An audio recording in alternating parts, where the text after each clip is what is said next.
Hi, today we're going to look at some acid-base reactions, and specifically we're going to start with an organic acid reacting with a strong base.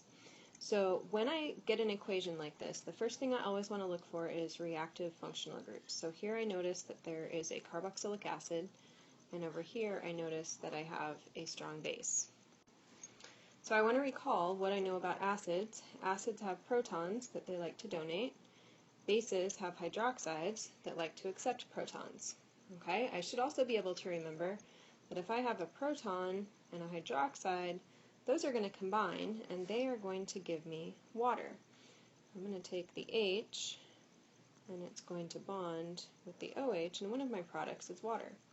The other product is made up of all of the leftovers of this reaction. So first I'm going to go ahead and copy what's left of the carboxylic acid. And I see that everything is intact, except I've lost that H. When you lose a proton, you leave behind a negative charge. So I have what we would call a carboxylate ion. And then what's left of the base is the sodium ion. So those two combine together, and I end up with water and then a salt over here. This salt, incidentally, is special. When you have a long fatty acid that combines with strong base, this salt is called a soap. Now, just to add one more thing on here, soaps dissolve in water, whereas the original long-chain carboxylic acid would not dissolve in water. If a water molecule is found near this soap,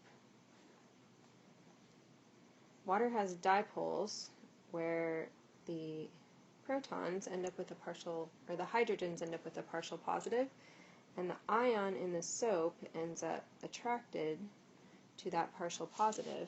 And what I see between the soap and water is an ion dipole attraction.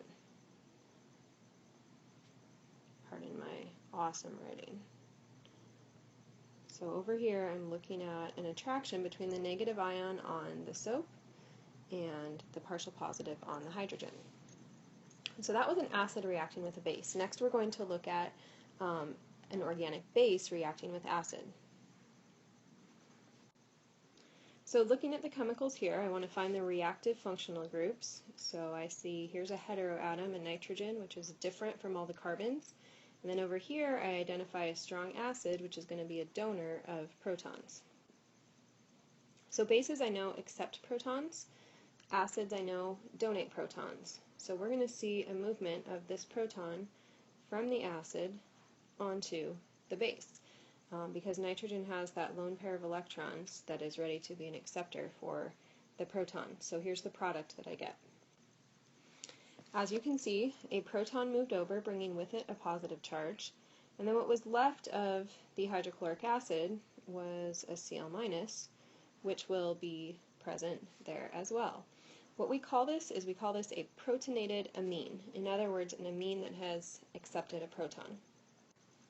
And just like we saw with the long-chain fatty acid on the previous slide, once you turn it into an ion, it suddenly becomes more water-soluble. And this is also a case where now that I've made it into an ion, if a water molecule comes by, the partially negative O will be attracted by an ion dipole attraction to that positive charge that's on the amine, and you end up with a higher water solubility.